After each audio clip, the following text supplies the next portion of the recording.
have the permission to come here. You have to move other people away. Yeah, we know. Yes, we're gonna let you guys. What is the use when we don't get a chance? ఈ కార్యక్రమంలో పాల్గొన్న ప్రవాస భారతీయులకు We got you. What? 2-3 hours we were waiting and you don't even get a chance. No. Andhra Pradesh Telangana రాష్ట్రాల నుంచి చేసిన If you don't give me the place, Telugu సోదరులకు They're the only ones who can stay up here. move other people away. ఈరోజు Media వాళ్ళకి ఇవ్వకుండా chance. Telangana రాష్ట్ర ప్రభుత్వం తరఫున ఏంటి వీళ్ళంతా వీళ్ళే అడ్డం ఉంటే ఏం లాభం? అమెరికా పర్యటనకు Why they give me the pass? అదేవిధంగా తెలంగాణ రాష్ట్రంలో I want to take a shot. విదేశీ పెట్టుబడులను ఆహ్వానించడానికి Wait, don't. న్యూయార్క్ సిటీ పర్యటనకు వచ్చిన సందర్భంగా Trying to get their shot. ప్రవాస భారతీయులందరూ కూడా నా పట్ల కాంగ్రెస్ పార్టీ పట్ల ప్రత్యేకంగా అభినందనలు తెలియజేసినందుకు మీకు అందరికీ మనస్ఫూర్తిగా ధన్యవాదాలు, కృతజ్ఞతలు మిత్రులారా. ఈరోజు ఈ కార్యక్రమంలో మీడియా వాళ్ళని వదిలేండి. ఐఓసి తరఫున మీరు వదిలేండి. మహేందర్ సింగ్ గారు, ఇతర మిత్రులు, అదేవిధంగా కాంగ్రెస్ పార్టీ శాసనసభ్యులు రామ్మోహన్ రెడ్డి గారు, కుందూరు జయవీరెడ్డి గారు, ఇతర కాంగ్రెస్ పార్టీ నాయకులందరూ ఈ కార్యక్రమంలో పాల్గొని మీ అందరినీ తెలంగాణ రాష్ట్రంలో హైదరాబాద్ నగరంలో మీ పెట్టుబడులను ఆహ్వానించి తెలంగాణ రాష్ట్రంలో మీకు సంపూర్ణమైన సహకారం రాష్ట్ర ప్రభుత్వం తరఫున ఉంటుందని తెలియజేయడానికి ఇక్కడికి అందరు రావడం జరిగింది. మిత్రులారా, ఇక్కడున్న చాలా మందికి పోయిన సంవత్సరం జూన్లో మొదటిసారి, జూలైలో రెండవసారి నేను ఇక్కడికి రావడం జరిగింది. ఆ రోజు మీరందరూ ఏర్పాటు చేసిన సమావేశంలో మీకందరికీ కాంగ్రెస్ పార్టీ తరఫున ఒక మాట ఇవ్వడం, తెలంగాణ రాష్ట్ర ప్రజలు మార్పు కోరుకుంటున్నారు,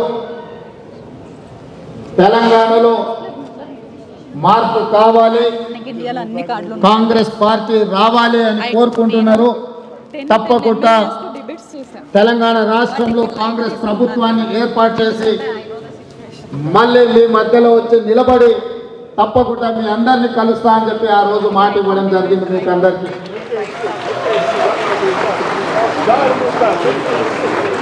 సరిగ్గా 365 రోజులు తిరిగే కల్లా మీ అందరి సహకారంతో ముఖ్యంగా ఎన్ఆర్ఐ మిత్రుల కుటుంబాలు మీ అందరి సహకారంతో తెలంగాణ రాష్ట్రంలో శాశ్వతంగా అధికారంలో ఉంటామని, మా ఆధిపత్యమే జరుగుతుంది అని, ప్రజలపై ఆధిపత్యాన్ని చెలాయిస్తామని విన్నవించిన వాళ్ళని మీ అందరి సహకారంతో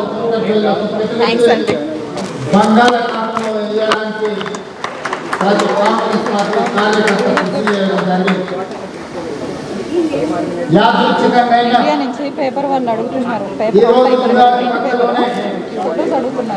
ఈ సమావేశాన్ని ఏర్పాటు చేసుకున్నాం. న్యూయార్క్ నగరంలో స్టాచ్యూ ఆఫ్ లిబర్టీ చూసినప్పుడు తన కాళ్ళకు తెగిన బానిస సంఖ్యలు, తన చేతిలో ఒక వెలుగులు నింపే ఒక టార్చ్ కనిపిస్తుంది. ఇది దేనికి సింబాలిజం అంటే బానిస సంఖ్యలను పెంచుకొని స్వేచ్ఛ వాయువులను తీసుకోవడానికి సంకేతంగా స్టాచ్యూ ఆఫ్ లిబర్టీని న్యూయార్క్ నగరంలో నిర్మించడం జరిగింది. ఈరోజు సరిగ్గా డిసెంబర్ 3, 2023 నాడు తెలంగాణ రాష్ట్రంలో తెలంగాణ ప్రజలు తెలంగాణ తల్లి బానిస సంఖ్యలు పెంచి తెలంగాణ ప్రజలకు స్వేచ్ఛను ప్రసాదించి తెలంగాణ రాష్ట్రంలో ప్రజా ప్రభుత్వాన్ని ఏర్పాటు చేసే అద్భుతమైన తీర్పును డిసెంబర్ 3 తారీఖు నాడు ఇవ్వడం జరిగింది.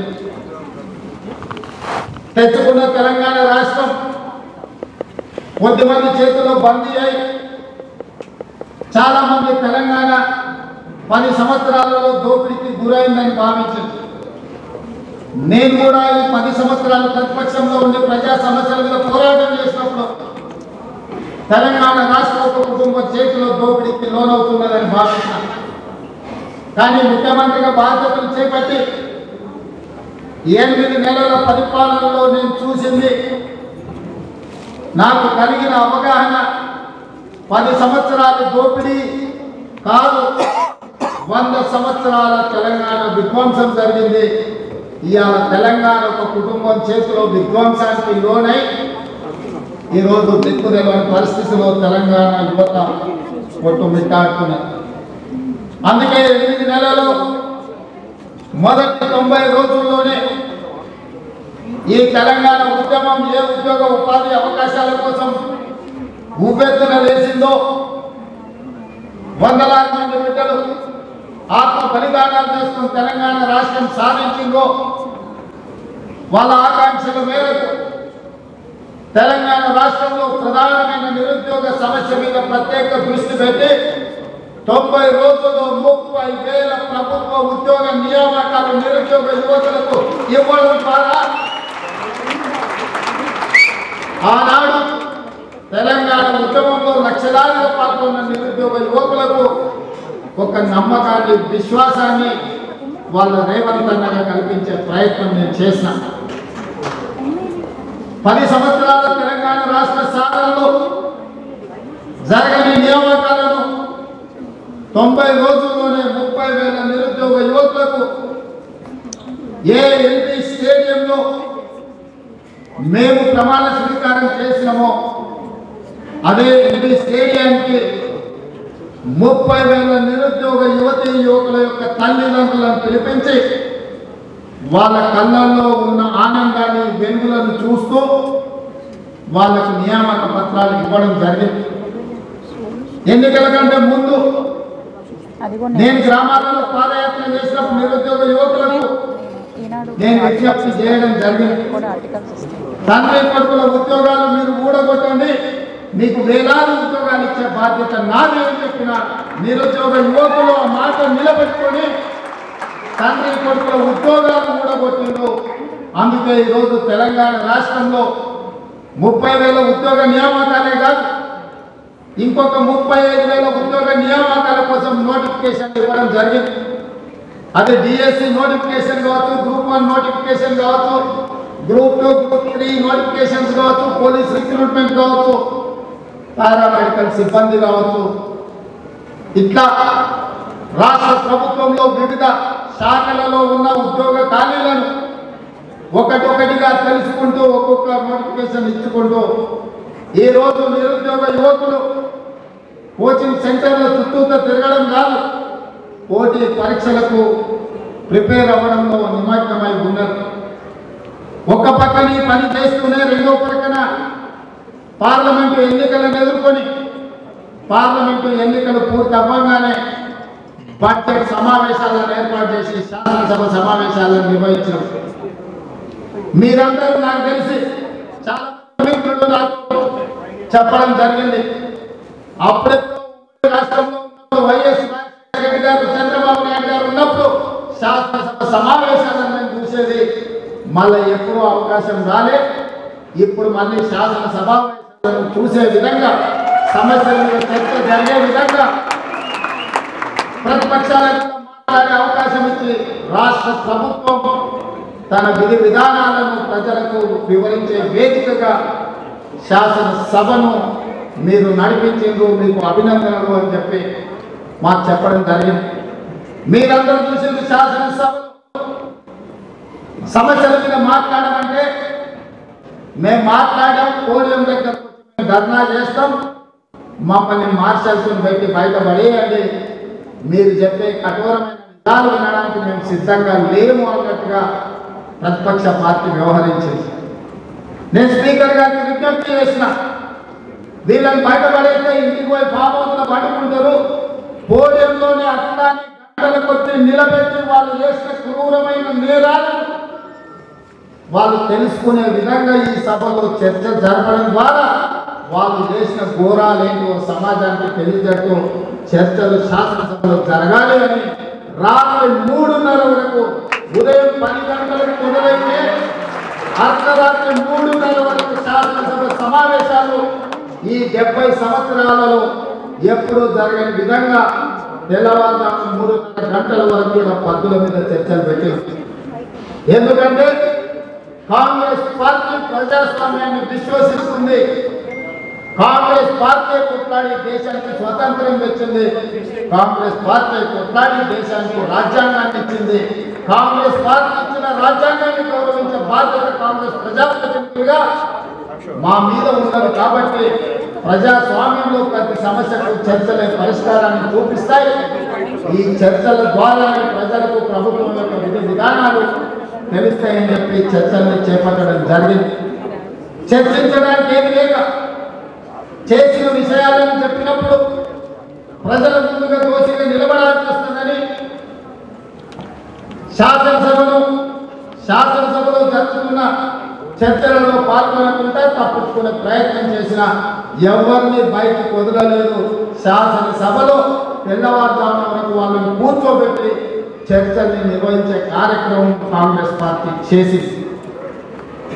అందుకే ఈరోజు మిత్రులారా శాసనసభ సమావేశాలు ముగిసిన వెంటనే నేను ఎల్పీ స్టేడియంలో టీచర్ల ఆత్మీయ సమ్మేళనానికి వెళ్ళినా.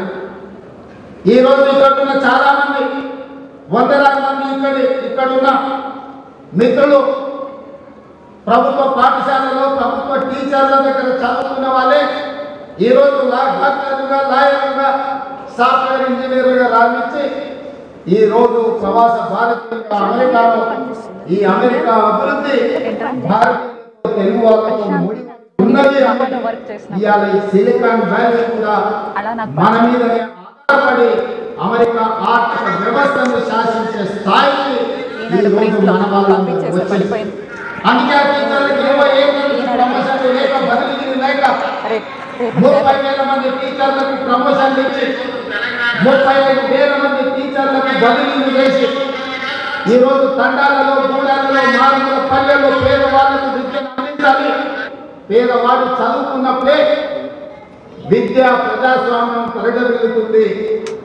అందుకే విద్యకు మొదటి ప్రాధాన్యతనిస్తూ మేము నిర్ణయాలు తీసుకొని ఎల్బీ స్టేడియంలో టీచర్లందరినీ పిలిపించి వాళ్ళందరితో కలిసి ఆత్మీయ సమ్మేళనాన్ని ఏర్పాటు చేసి చదువు యొక్క ప్రాధాన్యత, పేదలకు విద్యను ఏ విధంగా దగ్గరికి తీసుకెళ్లాలో వాళ్ళందరితో పంచుకోవడం జరిగింది. అదే కాకుండా మీకు తెలుసు రైతు 99% మిత్రులందరూ రైతుల బిడ్డలే. గ్రామాలలో మీ తల్లిదండ్రులు, మీ తాతలు వ్యవసాయ కుటుంబాల నుంచి వచ్చిన వాళ్ళే. ఆ మట్టిని, ఆ నీళ్లను నమ్ముకున్న వాళ్ళే. వ్యవసాయం లాభసాటి వ్యాపారం కాదు. వ్యవసాయం నష్టపోయినా, కష్టం వచ్చినా ఆ వృత్తిని వదలకుండా రైతు ఆత్మ గౌరవం కోసం, 10 మందికి సాయం చేయడం కోసం, పట్టణ అన్నం పెట్టడం కోసం ఇవాళ గ్రామీణ ప్రాంతాలలో రైతులు వ్యవసాయాన్ని నమ్ముకొని వ్యవసాయాన్ని నిర్వహిస్తున్నారు. చాలా మంది ఇక్కడ వాళ్ళు తల్లిదండ్రులతో అంటున్నారు, వ్యవసాయం మనం సంపాదించుకున్నాం, అమెరికాలో ఉన్నాం, మీరు కావాలంటే ఇక్కడ వచ్చి ఉండండి, లేకపోతే హైదరాబాద్లో ఉండండి అని. కానీ మీ తల్లిదండ్రులు లేదు, మేము గ్రామాన్ని నమ్ముకున్నాం, ఈ నేలను నమ్ముకున్నాం, ఈ భూమిని నమ్ముకున్నాం, నష్టం వచ్చినా కష్టం వచ్చినా వ్యవసాయమే చేస్తామని. అలాంటి రైతులకు అప్పుల భారాలు పెరిగి ఆత్మహత్యలు చేసుకునే పరిస్థితుల నుంచి రైతులను కాపాడడానికి ఈరోజు కాంగ్రెస్ పార్టీ రైతు రుణమాఫీ ఏకదాటిన 31,000 కోట్ల రూపాయల రైతు రుణమాఫీ చేసి తెలంగాణ రాష్ట్రంలో ఏ ఒక్క రైతు ఈ అప్పులతో ఎక్కడ ఆత్మహత్యలు జరగకూడదు అని చెప్పి నిర్ణయం తీసుకున్నాం. కొంతమంది తప్పుపట్టిన రైతులకు రుణమాఫీ ఎందుకు చేస్తున్నారని నేను అడుగుతున్న ఈ వేదిక మీద నుంచి తప్పుపట్టిన వాళ్ళు 10 సంవత్సరాలలో నరేంద్ర మోడీ ప్రధానమంత్రిగా కార్పొరేట్ కంపెనీలకు 14 లక్షల కోట్ల రూపాయల ఏకదాటిన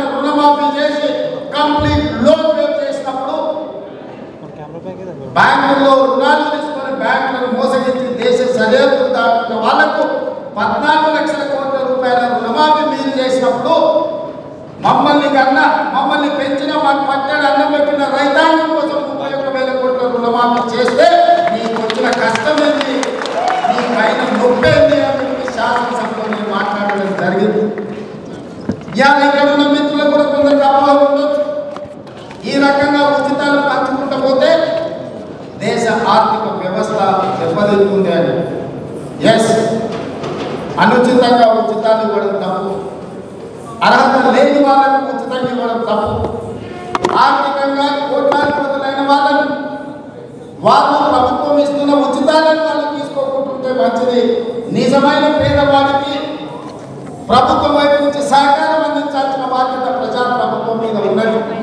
అందుకే ఈరోజు కాంగ్రెస్ పార్టీ ఆడబిడ్డలకు ఆర్టీసీలో ఉచిత ప్రయాణాన్ని ఏర్పాటు చేసి ప్రతి నెల 350 కోట్ల రూపాయలు, సంవత్సరానికి దాదాపుగా 3,500 కోట్ల రూపాయలు ఆర్టీసీ కార్పొరేషన్కి ఆడబిడ్డల ఉచిత ప్రయాణం కోసం ఈరోజు మేము చెల్లిస్తున్నాం.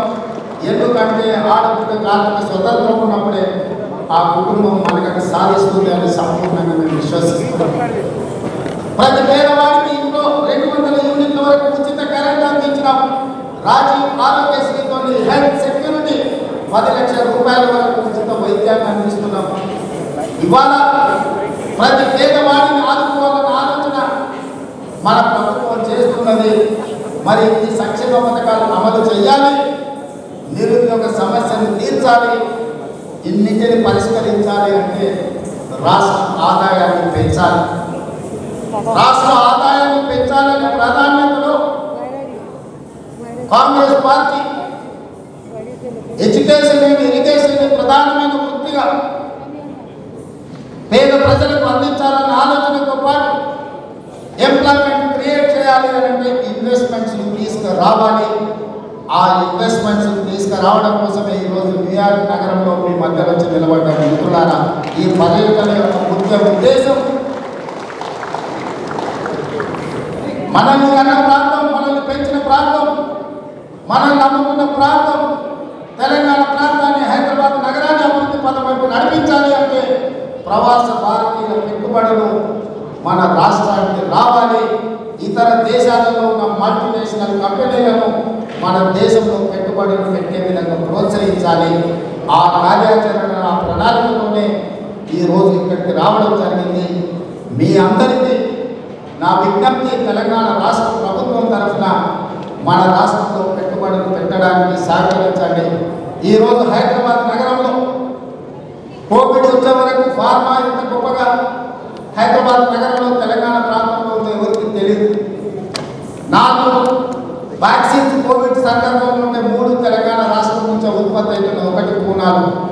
దీనికి కారణం 1965లో ఆనాడు పండిత్ జవహర్లాల్ నెహ్రూ తర్వాత శ్రీమతి ఇందిరాగాంధీ గారు హైదరాబాద్ నగరంలో ఐడిపిఎను ప్రారంభించింది కాబట్టి, అక్కడ రీసెర్చ్ అండ్ డెవలప్మెంట్ జరిగింది కాబట్టి అక్కడ ఉద్యోగంగా చేరిన వాళ్ళు బయటకు వచ్చి ఎస్వైఎల్ రెడ్డి ల్యాబ్స్ లాంటి, హెడ్రో డ్రగ్స్ లాంటి ఫార్మా కంపెనీలను, పెద్ద పెద్ద కంపెనీలు, బయోలాజికల్ ఈవెంట్ ఇట్లాంటి పెద్ద కంపెనీలను ప్రారంభించింది కాబట్టి ఈరోజు దేశంలోనే భారత ఫార్మా మనము ఒక దిగ్గజాలుగా తెలంగాణ రాష్ట్రం రాణించింది.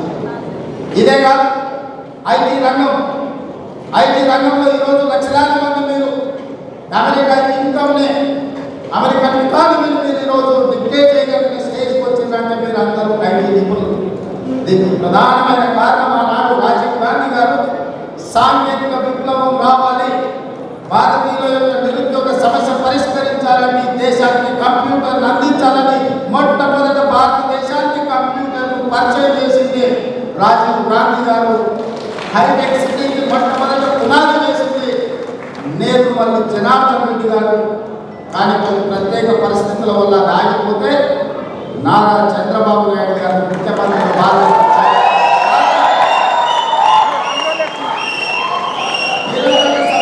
పరిష్కరించాలి. మనం ఇచ్చే ఉద్యోగాలు తక్కువ, మనం కల్పించే ఉపాధి తక్కువ, మన ప్రాంతంలో యువకులను, యువ సంపదను ప్రపంచంలో పోటీ పడ్డప్పుడే రాణించగలుగుతామని చెప్పి వారు ప్రత్యేక కార్యాచరణ తీసుకుని హైటెక్ సిటీ నిర్మించడమే కాకుండా ఈరోజు హైదరాబాద్ నగరంలో ప్రపంచ స్థాయి ఐటీ సంస్థలు వచ్చినాయి అని అంటే అది విప్రో కావచ్చు, ఇన్ఫోసిస్ కావచ్చు, గూగుల్ కావచ్చు, ఎనీ బిగ్ సాఫ్ట్వేర్, ఇవన్నీ కూడా ఆనాటి ముఖ్యమంత్రులు తెలంగాణ రాష్ట్రం మీద, హైదరాబాద్ మీద ప్రత్యేకంగా దృష్టి పెట్టడం. నేను ఎందుకు ఈ అంశాలను ప్రస్తావిస్తున్నా అంటే 450 సంవత్సరాల క్రితం కుతుబ్ షాహీ మొదలుపెట్టిన హైదరాబాద్ నగర నిర్మాణం నిజాం వచ్చినా, కాంగ్రెస్ పాలకులు వచ్చినా, తెలుగుదేశం వచ్చినా, ఇంకొక పార్టీ వచ్చినా, సిద్ధాంత పరంగా భిన్న అభిప్రాయాలు ఉన్నా, రాజకీయంగా భేదాభిప్రాయాలు ఉన్నా, తెలంగాణ అభివృద్ధిలో, హైదరాబాద్ నగరం అభివృద్ధిలో ఏకాభిప్రాయం ముందుకెళ్ళినాం. కాబట్టి కుతుబ్ షాహీ నుంచి మొదలు పెడితే ఈనాడు రేవంత్ రెడ్డి వరకు హైదరాబాద్ నగరాన్ని అభివృద్ధి చేయడానికి మా ప్రణాళిక రచించి ముందుకు వెళ్తున్నాం. ప్రభుత్వాల మార్గ విధానాలతో మన నగరాన్ని, మన రాష్ట్రాన్ని అభివృద్ధి చేయాలన్నదే మా ఆలోచన. ఎవరికైనా ఎలాంటి అనుమానాలు, అపోహలు ఉన్న వాటిని తొలగించండి. తెలంగాణ రాష్ట్ర అభివృద్ధి కోసం హైదరాబాద్ నగరాన్ని ప్రపంచ చిత్రపటంలో మెరుగైన స్థానం కోసం ఈ ప్రభుత్వం పనిచేస్తుంది. ఈ ప్రభుత్వం అన్ని రకాల చర్యలు చేపడుతుంది. అన్ని రకాలుగా అభివృద్ధి పదవైపు నడిపించే నిర్ణయాలు తీసుకుంటుంది. అందుకే ఆనాడు అంతర్జాతీయ ఎయిర్పోర్ట్, హైటెక్ సిటీ, ఐటీ కంపెనీలు, ఫార్మా కంపెనీలు తెచ్చి తెలంగాణ రాష్ట్ర ఆదాయంలో 60% వీటి మీదనే ఆధారపడితే ఈనాటి ప్రభుత్వం 159 కిలోమీటర్లు ఇంత అభివృద్ధి జరిగితే ఇవాళ రీజనల్ రింగ్ రోడ్డు కోసం ప్రణాళిక చేసినాం. RRR వచ్చేసి 350 కిలోమీటర్లు హైదరాబాద్ నగరానికి ఔటర్ రింగ్ రోడ్డు మణిహారం అయితే రీజనల్ రింగ్ రోడ్డు వడ్డానం అవుతుంది. తెలంగాణ అభివృద్ధి జరుగుతుంది. దానికోసం రీజనల్ రింగ్ రోడ్డుతో పాటు all along regional ring road, regional ring rail వేయదలుచుకున్నాం. డ్రింకింగ్ వాటర్ గ్రిడ్ డెవలప్ చేయదలుచుకున్నాం. వాటర్ స్కేసిటీ లేకుండా, పవర్ స్కేసిటీ లేకుండా, శాంతి భద్రతల సమస్యలు రాకుండా ఇవాళ హైదరాబాద్ నగరాన్ని అభివృద్ధి చేయాలని నూతన ప్రణాళికలతో మేము ముందుకు వస్తున్నాం. అందుకే నిన్న మొన్న శాసనసభలో హైడ్రా కొత్త సంస్థను ఏర్పాటు చేసినాం. ప్రధానంగా శాంతి భద్రతలను కాపాడడమే కాదు, భూమి ఆక్రమణల నుంచి, చెరువుల కబ్జాల నుంచి, నాలాల కబ్జాల నుంచి, హైదరాబాద్ ట్రాఫిక్ జామ్ల వరకు ఇవాళ నియంత్రించడానికి ఆ సంస్థను ఏర్పాటు చేస్తాం. అందుకే ఔటర్ రింగ్ రోడ్డు లోపల ఇన్సైడ్ ఉన్న హైదరాబాద్ నగరాన్ని కోర్ అర్బన్ రీజియన్గా, ఔటర్ రింగ్ రోడ్డు నుంచి రీజనల్ రింగ్ రోడ్డు మధ్యలో ఉన్న ప్రాంతాన్ని సెమీ అర్బన్ రీజియన్గా, రీజనల్ రింగ్ రోడ్డు నుంచి తెలంగాణ సరిహద్దుల వరకు రూరల్ రీజియన్గా 3 లేయర్ల కింద ఇవాళ తెలంగాణ రాష్ట్రాన్ని ఒక మెగా మాస్టర్ ప్లాన్తోనే ఇవాళ ప్రణాళికలు సిద్ధం చేస్తున్నాం. అదేవిధంగా కుతుబ్ షాహీ నిజాంలు హైదరాబాద్ నగరాన్ని నిర్మించారు. అదేవిధంగా సికింద్రాబాద్ నగరాన్ని బ్రిటిషర్ సహకారంతో నిర్మించారు. సైబరాబాద్ సిటీ చంద్రబాబు నాయుడు, రాజశేఖర రెడ్డి గారు నిర్మించారు. ఇప్పుడు ఈ ప్రభుత్వం మొదటి సిటీ హైదరాబాద్, రెండవ సిటీ సికింద్రాబాద్, మూడవ సిటీ సైబరాబాద్, ఇప్పుడు 4వ city, 4th city, that is called future city. ముచ్చర్లలో ఎయిర్పోర్ట్కి 20 నిమిషాల డ్రైవ్లో 4th సిటీ రాబోతుంది. That is our future city. We are going to establish everything in one roof. That is called our future city, our 4th city. Pharma, sports, education, medical tourism, everything. ప్రతిదీ అక్కడ చేయాలని ప్రణాళిక వేసాం. రీసెంట్గానే young India skills university అని నైపుణ్యత నేర్పడానికి కొత్త యూనివర్సిటీని తెలంగాణ రాష్ట్ర ప్రభుత్వం తీసుకొచ్చింది. ఇది PPP మోడల్.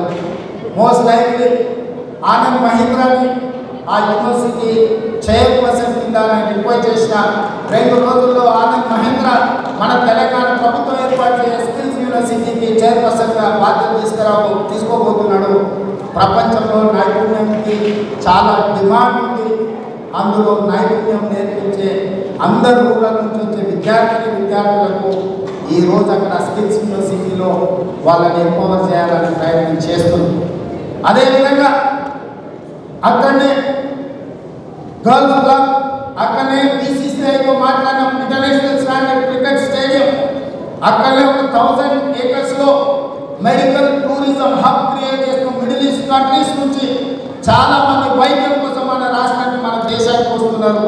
అదేవిధంగా ఇవాళ అమెరికా కోవిడ్ తర్వాత చైనా +1 కంట్రీ కోసం ఎత్తుకున్నారు.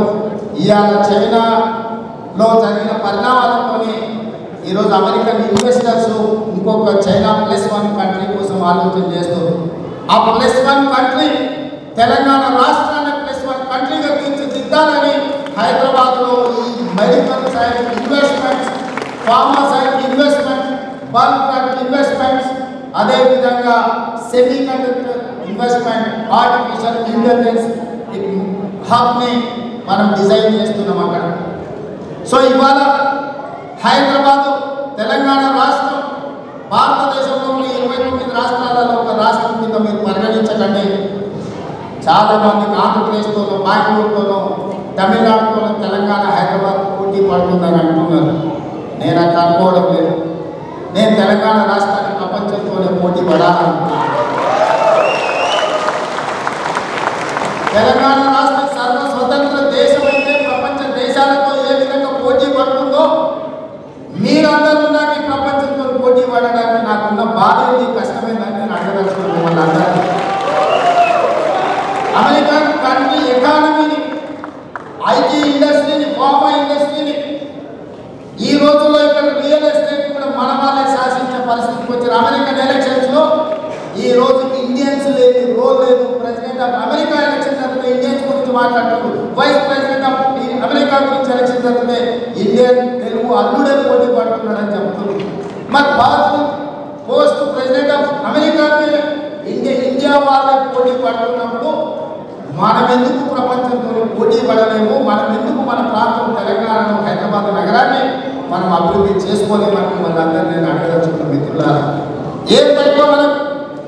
వనరులు తక్కువనా, ఆలోచన తక్కువనా, మేధాశక్తి తక్కువనా, ప్రభుత్వం యొక్క సహకారం తక్కువనా? మనం ఎందుకు ప్రపంచంతో పోటీ పడవద్దు? పక్క రాష్ట్రాలు కాదు, పక్క రాష్ట్రాల గురించి ఆలోచన అవసరం లేదు. పక్క దేశాలతో పోటీ పడదాం. చైనాకు ప్రత్యామ్నాయంగా తెలంగాణ రాష్ట్రాన్ని తీర్చిదిద్దుదాం. ఆర్టిఫిషియల్ ఇంటెలిజెన్స్లో కావచ్చు, ఫార్మాలో కావచ్చు, ఐటీలో కావచ్చు, స్పోర్ట్స్లో కావచ్చు, ఎడ్యుకేషన్లో కావచ్చు, మన రాష్ట్రాన్ని మనం అభివృద్ధి పదం వైపు నడిపించుకుందాం. దానికి మీ అందరి సహకారం కావాలి. ఇవాళ నాకు ఎలాంటి బేసిసాలు లేవు. పెట్టుబడిదారులు ఎవరు వచ్చినా రెడ్ కార్పెట్ వెల్కమ్ చేయడానికి రాష్ట్ర ప్రభుత్వం సిద్ధంగా ఉంది. మీ పెట్టుబడులకు మాది గ్యారంటీ, మీ పెట్టుబడులకు లాభసాటిగా మీకు సహకరించడానికి రాష్ట్ర ప్రభుత్వం పాలసీలను తీసుకొస్తుంది. మీరందరూ తెలంగాణ వైపు చూడండి, తెలంగాణకు రండి, తెలంగాణలో పెట్టుబడులు పెట్టండి. మన రాష్ట్రాన్ని మనం తీర్చిదిద్దుకుందాం. ఇవాళ ఇంత ఉన్నత స్థాయికి మీరు ఇన్ని వేల మంది ఇక్కడికి వచ్చి ఇంత గొప్పగా మీరు ఆహ్వానం పలికి అభిమానించినందుకు కాంగ్రెస్ పార్టీ తరఫున, ఓసీస్ కాంగ్రెస్ తరఫున మీకు అందరికీ కృతజ్ఞతలు తెలియజేస్తున్నా. మరొకసారి మీకు అందరికీ స్వాగతం పలుకుతున్న మనస్ఫూర్తిగా అభినందనలు తెలియజేస్తున్నా. రండి తెలంగాణ రాష్ట్రానికి, తెలంగాణ రాష్ట్రంలో పెట్టుబడులు పెట్టండి, మన రాష్ట్రాన్ని అభివృద్ధి పనులకు నడిపిస్తున్నాం. మీ అందరి సహకారం ఉంటే రాబోయే 5 సంవత్సరాల్లోనే మన పోర్ట్ సిటీ, మన ఫ్యూచర్ సిటీ న్యూయార్క్తో పోటీ పడే విధంగా తీర్చిదిద్దుకోవచ్చు. అక్కడికి మెట్రో రాబోతుంది, గోదావరి జలాలు రాబోతున్నాయి. ఏమి కావాలన్నా ఏర్పాటు చేసే బాధ్యత నాది. మీరందరూ భరోసాతో, నమ్మకంతో తెలంగాణ రాష్ట్రానికి ధైర్యంగా రాండి అని చెప్పి మిమ్మల్ని ఆహ్వానిస్తూ మీ అందరి దగ్గర సెలవు తీసుకుంటున్నాను. జై తెలంగాణ.